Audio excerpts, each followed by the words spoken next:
Now, presenting the magic-tastical, back-flipping rubber duck! Ha ha! That spits fire!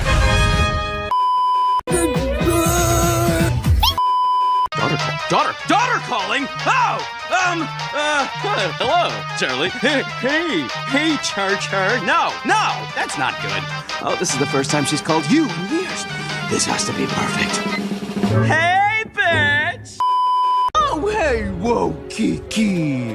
Razzle, dazzle. Oh, look how much you have grown. Still fun-sized. You taking care of my widow girl? You better be. Alistair, pleasure to be meeting you, sir. Quite a pleasure. It's nice to finally put a face to the name. You are much shorter in real life. Who is this, man? Are you the bellhop? Aha! No! I am the host of the hotel. You might have heard of me from my radio broadcast. Nope. I guess that's why Charlie called it the Has-Been Hotel. It was actually my idea. Okay, anyway. All right, then.